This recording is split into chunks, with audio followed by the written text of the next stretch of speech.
Hello, good morning बेटा। आज हम अपना नया चैप्टर शुरू करेंगे, chapter number 4 of unit first, that is kingdom animalia. ठीक है, एनिमल किंगडम हम शुरू करेंगे। टेक्सोनॉमी की डेफिनेशन हम पहले भी कर चुके हैं बेटा, that it is branch of science which deals with the study of the classification. ठीक है, जिसमें क्लासिफिकेशन जब आप कह देते हो तो नॉमेनक्लेचर, उससे रिलेटेड प्रिंसिपल, वो सब कुछ आ जाता है। टेक्सोनॉमी टर्म दी थी बेटा कैंडोले नाम के साइंटिस्ट ने। ठीक है, Aristotle, father of zoology, Historia Animalium, उन्होंने ये बुक लिखी है और इन्हें फादर ऑफ एंशियंट टेक्सोनॉमी भी कहा जाता है। फादर ऑफ टेक्सोनॉमी अगर कोई पूछे तो कार्ल लिनियस है, लेकिन एंशियंट टेक्सोनॉमी एरिस्टोटल को कंसीडर किया जाता है। उन्होंने एनिमल्स को दो ग्रुप में बांटा था। ठीक है, ब्लड के बेसिस पे, एक तो वो जिनके अंदर रेड ब्लड था और एक वो जिनके अंदर रेड ब्लड नहीं था, मतलब आज के इंसेक्ट्स वगैरह जिसमें हम डालते हैं। ठीक है, देखिए बेटा, जो आपने क्लासिफिकेशन के पहले चैप्टर पढ़े भी थे उनमें आपने किया था, मतलब कि जिससे हम यूनिट में गए थे, क्लासिफिकेशन वाली यूनिट में, कि स्पीसीज से शुरू होकर हम किंगडम तक पहुंचे थे। किंगडम से जस्ट नीचे वाला डिवीजन जो था आपका, नीचे वाली जो हायरार्की लेवल थी, उसे प्लांट में हमने नाम दिया था डिवीजन का, और यहाँ हम नाम देंगे उसे फाइलम का। ठीक है, आपको पढ़ने हैं प्रोटोजोआ, हम यहाँ से नहीं पढ़ेंगे, हम शुरू करेंगे पॉरीफेरा से। Porifera, Coelenterata, Ctenophora, Platyhelminthes, Aschelminthes, also known as Nemathelminthes, Annelida, Arthropoda, Mollusca, Echinodermata, Hemichordata और कॉर्डेटा। प्रोटोजोआ आप यहाँ नहीं पढ़ोगे। अगर हम यहाँ प्रोटोजोआ को इन्वॉल्व करते हैं तो यू गेट कंफ्यूज्ड कि ये एनिमल किंगडम में कैसे आ गए, ये तो इन्होंने फाइलम की क्लासिफिकेशन दे रखी है। हम पढ़ेंगे ये चीज़। ठीक है, पॉरीफेरा से लेके कॉर्डेटा तक हमें यहाँ पढ़ना है। एग्जाम्पल आपके टाइम टू टाइम आपको याद हो जाएंगे। जब आप नोटबुक में नोट्स बनाओ तो यहाँ लिखना नंबर 1 पॉरीफेरा से शुरू करके। एग्जाम्पल में स्पंजेस, एग्जाम्पल आपको शुरू में हो जाते हैं तो बहुत अच्छी बात है, अदरवाइज डोंट गेट कंफ्यूज। आप सीक्वेंस में सबसे पहले इन्हें याद कीजिए। ठीक है, कि आपको पढ़ना क्या है। जैसे याद करने के लिए आप इनका फर्स्ट अल्फाबेट याद कर लीजिए, PCC। ठीक है, PCC, P से पॉरीफेरा, सिलेंट्रेटा, स्टीनोफोरा।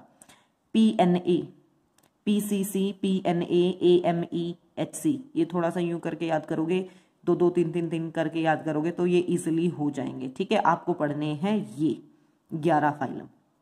प्रोटोजोआ हम यहाँ नहीं पढ़ेंगे, don't get confused with the protozoa, हम पॉरीफेरा से शुरू करेंगे। ठीक है, ये इनके एग्जाम्पल में, ये शुरू में आप अपनी नोटबुक में नोट कर लीजिएगा। ठीक है बेटा, and anybody if having any problem related with the notes pattern then please ask to me. okay, basis of classification की हम बात करें, जैसे हम आपकी ही स्कूल में क्लासिफिकेशन की बात करें कि जो बच्चे 10th पास करके आए वो +1 में आ गए, जिन्होंने बायो अडॉप्ट किया वो मेडिकल सेक्शन में आ गया, जिन्होंने मैथ लिया वो नॉन मेडिकल सेक्शन में चला गया। उसके बाद भी कि किस बच्चे की कितनी परफॉर्मेंस थी उसके बेसिस पे उसके सेक्शन डिवाइड किए गए। ऐसे ही जब आप एनिमल्स को क्लासीफाई कर रहे हो तो उसके लिए कुछ बेस है बेटा। मतलब ये नहीं है कि सिर्फ ये एनिमल जैसा दिख रहा है तो इसे यहाँ डाल दो, ये इस जैसा दिख रहा है तो उसे वहां डाल दो। कुछ पॉइंट्स हम कंसीडर करते हैं कि इसके अंदर ये पॉइंट हैं, तो हम इसे पर्टिकुलर उस ग्रुप में असाइन करेंगे। जैसे सबसे पहला पॉइंट क्या है आपके पास, लेवल ऑफ बॉडी ऑर्गेनाइजेशन, कि बॉडी जो है आपकी वो कैसे ऑर्गेनाइज है। यहां आप शुरू कर सकते हो सेलुलर लेवल से। प्रोटोप्लाज्मिक लेवल पे बहुत लोअर फॉर्म चली जाती हैं, वो हमें यहाँ कंसीडर ही नहीं करनी है। सेलुलर लेवल से आप कंसीडर करते हुए चलो, मतलब ये वाली चीज आप यहाँ पे छोड़ते हुए चल पड़ो बेशक, no need to do it, directly start from there cellular level. ठीक है, सेलुलर लेवल में क्या है, जहां पे सेल्स आपके पास काम करें, छोटी छोटी सेल्स अरेंज होकर आपके पास काम करें, जैसे स्पंजेस के अंदर करती हैं। एग्जाम्पल यहाँ हो जाते हैं तो अगेन बहुत अच्छी बात है, अदरवाइज जैसे जैसे आप फाइलम पढ़ोगे वैसे वैसे ये चीज आपको और क्लियर होती चली जाएगी। ठीक है, अभी आप सिर्फ बेसिक पढ़ते हुए चलेंगे। जहां पे आपके पास सेल्स एग्रीगेट होके क्या है सारा काम परफॉर्म करें। ठीक है, टिश्यू बने ही नहीं है, सेलुलर लेवल पे सारा काम हो रहा है तो उसे हम क्या कहेंगे, सेलुलर लेवल ऑफ ऑर्गेनाइजेशन। जहां सेल्स मिलके टिश्यू बना दें और टिश्यू बॉडी का काम मेनली काम परफॉर्म करें तो उसे हम क्या कहेंगे, टिश्यू लेवल ऑफ ऑर्गेनाइजेशन। जहां टिश्यू से ऑर्गन बन जाए, ऑर्गन बॉडी के काम परफॉर्म कर रहे हैं तो organ level of organization. Organ भी मर्ज होके जब कंप्लीट सिस्टम बना देते हैं, ऑर्गन सिस्टम जैसे डाइजेस्टिव, रेस्पिरेटरी, सर्कुलेटरी, सारे सिस्टम, तो उसे कहेंगे organ system level of organization. Level of body organization में cellular level, tissue level, organ level और ऑर्गन सिस्टम लेवल, ये हमें पढ़ने हैं। ठीक है, लेवल फर्स्ट है कि हम किसी भी ऑर्गेनिज्म में देखेंगे कि वो किस लेवल पे लाई कर रहा है। ठीक है, उसमें सेलुलर लेवल है, टिश्यू लेवल है, ऑर्गन लेवल है या ऑर्गन सिस्टम लेवल है। Then we think about the symmetry, कि कोई भी बॉडी है जब आप उसको काटना शुरू करते हैं तो उसकी सिमेट्री कैसे काम कर रही है। सिमेट्री में asymmetry, when one plane that passes through the centre does not divide the body of the animal in two equal half. अगर आपने बॉडी के सेंटर से जैसे यहाँ एक कट डाला और बॉडी इक्वल दो हिस्सों में टूट गई तो हम उसे क्या नाम देते हैं, बाइलेटरल सिमेट्री। अगर दो पार्ट में, बाई मतलब टू, अगर एक सिंगल कट बॉडी को दो हिस्सों में डिवाइड कर दे, जैसे इसमें यहाँ अगर किसी को ये वाला भी कट कर रहा है और दो हिस्से बन रहे हैं, चाहे वो इस डायरेक्शन में या इस डायरेक्शन में, तो उसे हम क्या नाम दोगे, बाइलेटरल सिमेट्री।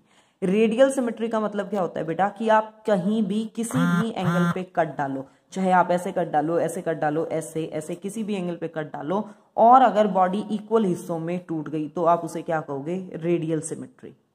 एसिमेट्री की आप कहीं से भी कट डाल रहे हो लेकिन बॉडी इक्वल पार्ट्स में डिवाइड नहीं हो रही है तो उसे हम क्या कहेंगे, एसिमेट्री। ठीक है, no need to draw this diagram, आपको ये डायग्राम ड्रॉ करने की जरूरत नहीं है, आप बस समझ लीजिए। ठीक है, ये सिर्फ आपके समझाने के लिए। जर्मिनल लेयर की जो, देखिए बेटा बेसिकली जैसे ह्यूमन की बात करें तो उसके अंदर 3 जर्म लेयर हैं, तो किस ऑर्गेनिज्म के अंदर कितनी जर्म लेयर हैं। इन वर्ड्स को, इन बेसिस ऑफ क्लासिफिकेशन को बहुत सीरियसली लीजिएगा क्योंकि आगे बार बार ये टर्म्स का हम आएंगी, और अगर अभी आपको ये टर्म्स समझ में नहीं आ रही हैं तो वहां पे देखिए बार बार ये टर्म्स रिपीट नहीं होंगी, otherwise it become very complicated. तो इन टर्म्स को आप अभी क्लियर करते हुए चलिएगा। जर्म लेयर डिप्लोब्लास्टिक, अगर 2 जर्म लेयर प्रेजेंट हैं, ठीक है, only 2 germ layers are present, तो उसे कहा जाता है बेटा डिप्लोब्लास्टिक।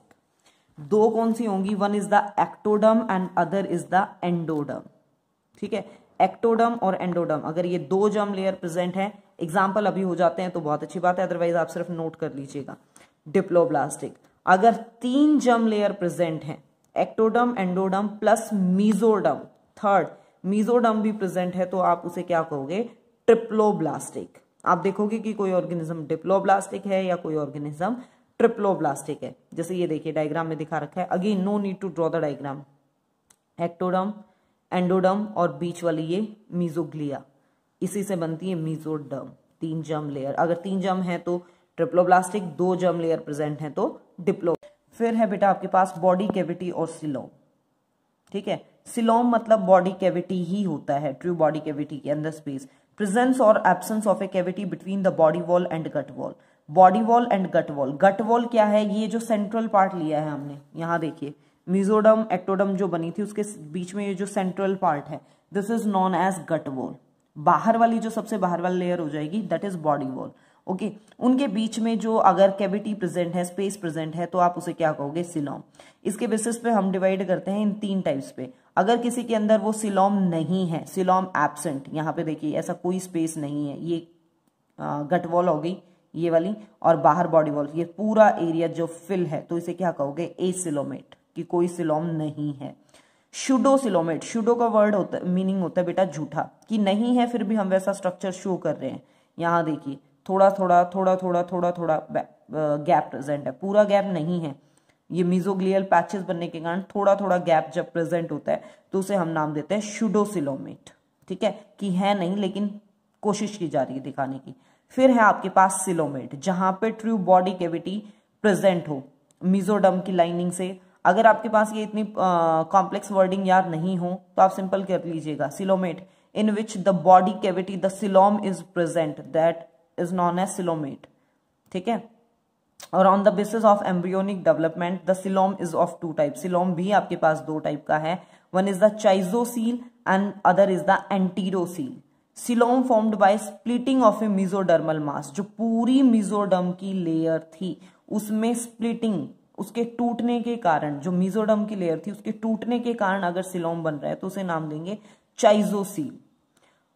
एग्जाम्पल में ये देख लीजिएगा, अगर अभी हो जाए तो ठीक, वरना बाद में तो आराम से ये एग्जाम्पल कवर हो जाते हैं। Coelom formed by the fusion of gut pouches, gut pouches के साथ अगर फ्यूज हो के मतलब यहाँ पे गट पाउचेस के साथ मिल के आपके पास एम्ब्रियोनिक स्टेज के टाइम पे अगर सिलोम बन रहा है तो उसे हम कहते हैं एंटीरोसील। अगर मीजोडर्म के टूटने से बन रहा है तो चाइजोसील। गट वॉल के साथ फ्यूज होके बन रहा है तो उसे कहेंगे एंटीरोसील। ठीक है। देन बॉडी प्लान, कि बॉडी का क्या प्लान है। सेल एग्रीगेट टाइप, ये कुछ ना कुछ वही कि सेलुलर टाइप में है। ब्लाइंड सेक टाइप, इसमें क्या हो जाएगा, animals in which digestive system is incomplete. Incomplete का मतलब क्या है बेटा, कि जो ओपनिंग है मतलब for the taking of the food, ingestion और इजेशन, खाना लेने के लिए और वेस्ट मटेरियल को बाहर निकालने के लिए एक सिंगल ओपनिंग अगर प्रेजेंट है, एक ही ओपनिंग माउथ और एनस का काम करे तो उसे कहते हैं blind sac type. Tube within tube type, mouth it is found in those animal having complete digestive tract, मतलब जहां दो पॉइंट होंगे, एक क्या होगी आपके पास माउथ पॉइंट होगा और एक एनएस पॉइंट, यहां से खाना लिया जाएगा और एनएस से वेस्ट मटेरियल रिमूव किया जाएगा, अनडाइजेस्टेड फूड मटेरियल रिमूव किया जाएगा। Then segmentation, pseudo metameric, pseudo मतलब अगेन झूठा, मेटामर्स मतलब कि सेगमेंट, जैसे ये फिंगर है यहाँ पे ये सेगमेंट्स हो गए। ठीक है, ये पेन ले लिया, यहाँ पे ये सेगमेंट्स हो गए, यूं कंपार्टमेंट्स होना। शुडो मेटामेरिक की है नहीं लेकिन फिर भी दिखाने की कोशिश करें। मेटामेरिक जिसके अंदर एक्सटर्नली और इंटरनली सेगमेंट्स हो, बॉडी सेगमेंट्स में डिवाइड हो, अगर वो सेगमेंट्स इक्वल हैं तो हम उन्हें नाम देते हैं मेटामेरिक सेगमेंट, और इस फिनोमिनन को क्या कह देंगे, मेटामेरिज्म। सेगमेंटेशन की है या नहीं है। Then notochord, it is mesodermally derived, mesoderm layer से बनी हुई रॉड लाइक स्ट्रक्चर होती है जो हमेशा बॉडी के डॉर्सल साइड पे बनेगी एम्ब्रियोनल डेवलपमेंट के टाइम पे। अगर ये नोटोकोड प्रेजेंट है तो हम उन्हें कह देंगे कॉर्डेट्स, अगर नहीं है प्रेजेंट तो हम उन्हें कह देंगे नॉन कॉर्डेट। आगे देखिए बेटा, सर्कुलेटरी सिस्टम ओपन टाइप और क्लोज टाइप। अगर ब्लड डायरेक्टली टिश्यू स्पेस में है, ब्लड कैपिलरीज में फ्लो नहीं कर रहा है तो हम उसे कहेंगे ओपन टाइप, और ब्लड अगर ब्लड वेसल्स के थ्रू, कैपिलरीज, आर्टरीज, वेन्स के थ्रू पर्टिकुलर फ्लो कर रहा है तो हम उसे क्या कहेंगे, close type. Embryonic development on the basis of fate of blastopore. Fate का मतलब होता है बेटा फ्यूचर पाथ, ठीक है। ब्लास्टोपोर का मतलब कि जो ब्लास्टुला बना आपके पास, जैसे जाइगोट, एम्ब्रियो, ब्लास्टुला, गेस्ट्रुला, ये जो स्टेजेस आती है, मोरूला, ब्लास्टुला, गेस्ट्रुला, ये ब्लास्टोपोर, कि वो फ्यूचर में कैसे बना है, क्या क्या फेजेस आए हैं, तो उस बेसिस पे आप इसे दो पार्ट में डिवाइड कर सकते हो। Protostomates, animal in which mouth is formed first, जिन एनिमल में माउथ पहले बने, ब्लास्टोपोर में माउथ पहले बने, उन्हें क्या कहोगे, प्रोटोस्टोमिनेट्स। और deuterostomates, animal in which anus is formed earlier, जिनमें एनस पहले बने, उन्हें क्या कहते हैं हम, ड्यूटेरियोस्टोमिएट। प्रोटोस्टोमिएट, प्रो मीन्स पहले, पहले माउथ बने, ड्यूटेरियो मतलब बाद में, ठीक है, लेकिन इनके अंदर बाद में जो बनना चाहिए एनस वाला पार्ट वो पहले बन जाता है, तो anus is formed earlier than mouth, तो इन्हें क्या कहोगे आप, ड्यूटेरियोस्टोमिएट। उसके बाद आपको ये चार्ट ड्रॉ करना है बेटा, ताकि आपको ये आइडिया रहे कि आपको पढ़ना क्या है। एनिमेलिया किंगडम को, ये तो प्रोटोजोआ जो एक फाइलम प्रोटोप्लाज्मिक लेवल पे, ये तो अलग निकल ही जाएगा। मेन हमें पढ़ना है यहाँ से मेटाजोआ, मतलब जिसमें सेलुलर टिश्यू या ऑर्गन सिस्टम लेवल कोई भी टाइप का ऑर्गेनाइजेशन हो तो हम उसे रखते हैं मेटाजोआ के अंदर। अगर किसी में सिर्फ प्रोटोप्लाज्म लिविंग मटेरियल की बात हो तो उसे हम रखते हैं प्रोटोजोआ के अंदर। हमें पढ़ना है ये, देखिए मेटाजोआ को दो पार्ट्स में डिवाइड किया गया है, one is the Parazoa and other is the Eumetazoa और एंटीरोजोआ। यू मीन्स होता है बॉडी में ट्रू, ठीक है। पैराजोआ में हमें सिर्फ एक ही पढ़ना है, पोरीफेरा, जिसमें सेलुलर लेवल ऑफ ऑर्गेनाइजेशन होगा। इनके अंदर टिश्यू, ऑर्गन और organ system level of organisation हो सकता है। इन्हें फर्दर दो डिवीजन में बांटा गया है, one is the radiata and other is the Bilateria. इनके अंदर क्या है आपके पास, ये डिप्लोब्लास्टिक होंगे, टिश्यू लेवल ऑफ ऑर्गेनाइजेशन होगा, ठीक है, और यहाँ पे क्या है, ये ट्रिप्लोब्लास्टिक होंगे, organ system level of organisation होगा। रेडिएटा के बेसिस पे सिलेंट्रेटा और स्टीनोफोरा, आपको दो फाइलम पढ़ने हैं, और यहाँ आप इसे फर्दर सिलोम के बेसिस पे तीन ग्रुप में बांटोगे, एसिलोमेट, शुडोसिलोमेट और सिलोमेट। एसिलोमेट में आपका प्लेटीहेलमिन्थस आ जाएगा, ये नोट कर लीजिएगा आप, एग्जाम्पल, ये नियर फ्यूचर कवर हो जाएंगे आपके सारे। निमेटोड्स या निमन हेलमिन्थस आप डाल सकते हो इसमें, एस्कल हेलमिन्थस भी कहा जाता है। सिलोमेटा के बेसिस पे आपके पास चाइजोसील, एंटीरोसील, ठीक है, अभी हमने पढ़ा था चाइजोसील और एंटीरोसील आपका, कि ये आपके पास मेसोडर्मल पाउच से बना या फिर आपके पास गट वॉल के साथ फ्यूजन से बना, ठीक है, उसके बेसिस पे। एनिलिडा, मोलस्का, आर्थ्रोपोडा चाइजोसील की कैटेगरी में, एकाइनोडर्मेटा, हेमिकॉर्डेटा और कॉर्डेटा एंटीरोसील की कैटेगरी में। ये आपको ड्रॉ करना है।